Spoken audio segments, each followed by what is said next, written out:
bahwa berkilas sangat prosedural, nggak ada laporan. Nah ini tindak pidana umum. Bagaimana kok harus dilapor-laporkan?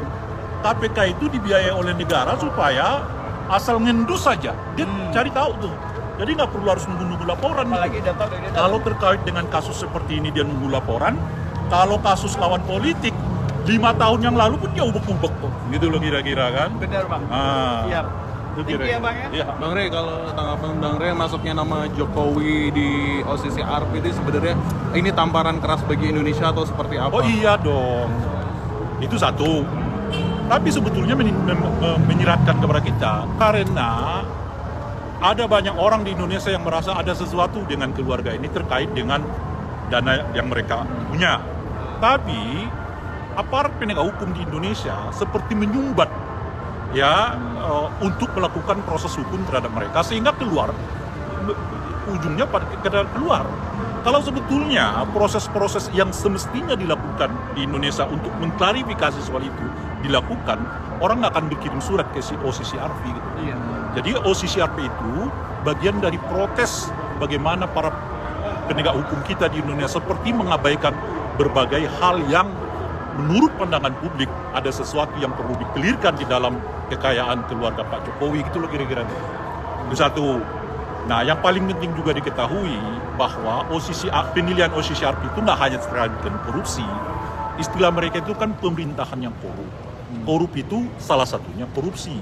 Tapi di luar korupsi itu ada soal hak asasi manusia, ada pengerukan sumber daya alam, ada pemilu yang dianggap manipulatif gitu ya, ada konflik sosial yang berkepanjangan. Empat inilah salah satunya yang dianggap dasar pemilihan bukan pemilihan, apa yang disebut sebagai pemerintahan korup ya dalam pemilihan OCCRP. Apakah empat-empatnya mengenai pemerintahan Pak Jokowi? Saya kira iya. Ya kan, tren penghormatan hak asasi manusia kita turun, ya kan, pemilu yang Anda tahu sendiri pilpres yang kemarin gitu ya, lalu soal sumber daya alam, waduh jangan tanya lagi luar biasanya, konflik sosial di antara kita juga mulai terjadi khususnya di eranya Pak Jokowi. Jadi dari 4 aspek ini sebetulnya masuk di dalam penilaian posisi RP, tinggal pidananya sekarang, apakah terjadi korupsi atau tidak. Jadi pemerintahan korup ala posisi RP itu jauh lebih luas dari sekedar tindak pidana korupsi itu. Tindak pidana korupsi satu hal, tapi bagian dari korup itu, tapi kebijakan pemerintahannya sendiri dapat dinilai dalam pengertian posisi RP itu apakah pemerintahan yang korup atau tidak. Bang Rey, ini kan sebenarnya mungkin banyak lembaga anti korupsi di dunia gitu. Kalau Bang Rey sendiri melihat OCCRP ini sebagai lembaga yang seperti apa? Lagi-lagi saya tekankan, OCCRP itu tidak hanya lembaga yang berhubungan dengan korupsi toh. Korupsi itu kan tindakan individual yang mengambil keuangan negara. Tetapi mereka juga menilai hal-hal di luar itu. Apa itu?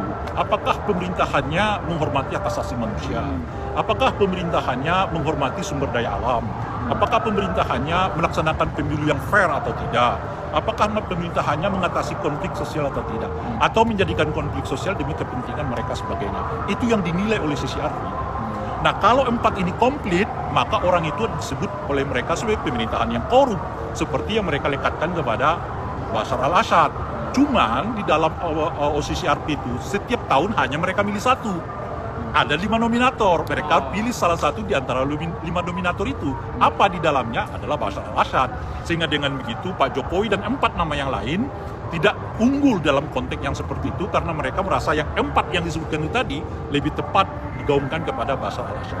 Tapi yang saya mau katakan, indikator yang disebut dengan korup seperti disebutkan oleh OCCRP sebagai prasyarat mereka menyebut pemerintahan korup itu, Anda rasa ada nggak di Indonesia? Kenyataannya indeks pemberantasan korupsi kita turun, indeks perlindungan hak asasi manusia turun, indeks kebebasan berpendapat kita turun, sumber daya alam kita makin banyak yang habis. Pemilu dan kita yang kemarin Anda tahu sendiri seperti apa. Jadi sebetulnya tanpa dinilai oleh OCCRP pun kita udah bisa menilai pemerintahan korup itu ya mungkin masuk di dalam kategori yang disebutkan oleh OCCRP.